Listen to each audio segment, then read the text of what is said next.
안녕하세요. 시와 그림을 사랑하는 박쌤입니다. 장마비가 내리는 오후에 몸은 바쁘지만 한가로운 마음으로 옛사랑을 떠올릴 수 있는 것도 우리 삶의 행복이라는 생각이 듭니다. 그런데 대부분의 사람들이 떠올리는 옛사랑은 지금은 생사조차 모르고 살아가는 사람들이거나 흔히 짝사랑이라고 얘기하는, 즉 나만 속을 끓이다가 잊혀져간 그 옛날 사람들일 것입니다. 안타깝지만 자연스럽게 떠오르는 옛사랑이 현재 함께 살고 있는 남편이나 아내일 확률은 거의 없다는 얘기입니다. 사랑이 더 애틋하고 그리움이 더 절절한 것은 아마도 이루어지지 못했기에 그런 것 같습니다. 더군다나 처음부터 해서는 안 될 사랑, 즉 이루어질 수 없는 끝이 보이는 사랑이라면 얼마나 가슴이 아플까요? 오늘 소개할 그림이 바로 이루어질 수 없는 사랑을 그린 그림입니다. 최근 제가 계속해서 서양 화가들의 그림만 소개했는데 오늘은 우리나라 조선시대 3대 풍속화가 중에 한 사람인 해원 신윤복의 기다림이라는 그림을 소개할까 합니다. 참, 조선시대 3대 풍속화가라고 하면 단원 김홍도, 해원 신윤복, 긍제 김득신입니다. 그림 속에 한 여인이 있습니다. 밤 모퉁이 버드나무 아래 멈춰서 있는데 언뜻 보아도 누군가를 기다리는 그리움이 묻어납니다. 여인에게서 그리움을 읽어낼 수 있는 것은 그녀가 담에 몸을 비스듬히 기대어 서서 고개를 돌려 먼 곳에 시선을 두고 있기 때문입니다. 한 곳에 오래 서서 누군가를 기다려본 사람이라면 이 상황을 쉽게 짐작할 수 있을 겁니다. 입모에 트레머리를 하고 단아한 옷차림에 앞치마를 두른 여인은 조선시대 여성으로 볼 때 상당히 키가 커 보입니다. 똑바로 서면 담장 높이와 비슷할 정도로 보이니 현대 여성의 기준으로 보아도 상당히 큰 키입니다. 큰 키의 하반신을 거의 가린 하얀색 앞치마는 지나가는 그리움의 바람을 다 받아낼 수 있을 만큼 여유롭습니다. 이 여인이 앞치마를 두르고 있는 것은 그녀가 조금 전까지 집안일을 했음을 의미합니다. 하지만 일을 한 여인의 앞치마치고는 주름 하나 없이 곱게 펴져 있는 것은 이 여인의 깔끔하고 부지런한 성격을 보여줍니다. 그러면 어째서 이 그림 속에 이루어질 수 없는 사랑이 있는 걸까요? 그리고 이 여인은 누구를 기다리고 있는 걸까요?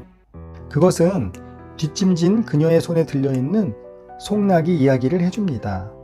송낙은 불가의 스님이 착용하는 모자입니다. 그렇다면 이 여인이 그토록 기다리는 사람이 불가의 스님이란 얘기입니다. 상식적으로 예나 지금이나 스님은 속세와 인연을 끊고 수행을 하면서 살아가는 특별한 사람입니다. 이 여인은 스님이 속세와 인연을 맺을 수 없음을 알고 있고 또 이 사랑이 영원히 이루어질 수 없는 슬픈 사랑임을 알면서도 이 기다림을 하고 있는 것입니다.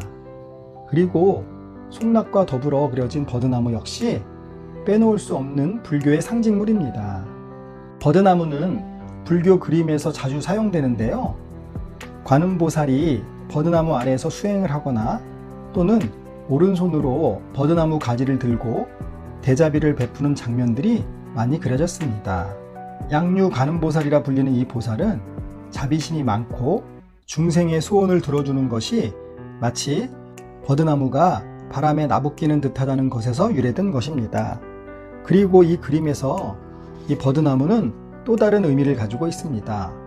한자어인 노료장화는 누구든지 쉽게 꺾을 수 있는 길가의 버드나무와 담 밑에 꽃이라는 뜻으로, 즉 기생을 비유적으로 이르는 말입니다. 그래서 이 그림 속 여인은 바로 기생이라는 것입니다.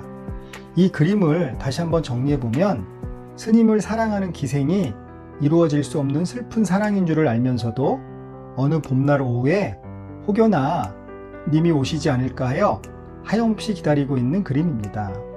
저는 개인적으로 이 그림의 절정은 얼굴을 돌리고 있어서 그려지지 않은 이 여인의 얼굴이라고 생각합니다.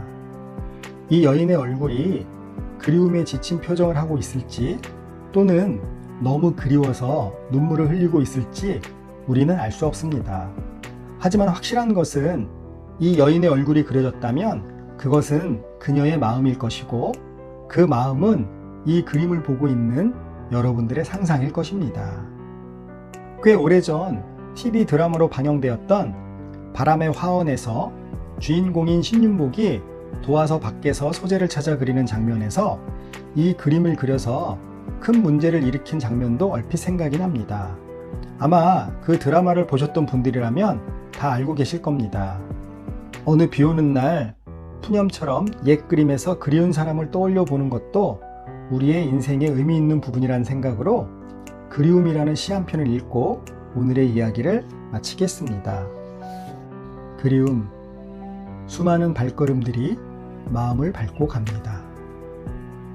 제 사랑은 그렇게 지옥의 끝자락에서 고개를 들지도 못한 채 숨죽이고 있습니다. 사랑은 사랑이라 말을 할 때 달콤한 향기가 난다는 걸 그대는 아시는지요? 우린 태어날 때부터 부재였던 사람들이기에 오늘 그대가 곁에 없어도 참을 수 있습니다.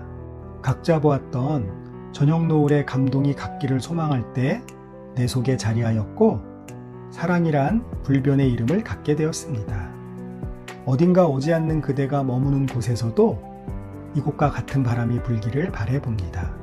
그 뺨을 스친 바람, 귓가에 속삭인 바람이 저를 스친다면 그대를 알아볼 수 있을 거란 기대감에 기다림이 아름답습니다. 오늘도 제 이야기가 여러분들의 정신건강에 도움이 되기를 진심으로 바랍니다. 여러분들의 구독과 좋아요는 제게 힘을 주는 에너지입니다. 감사합니다.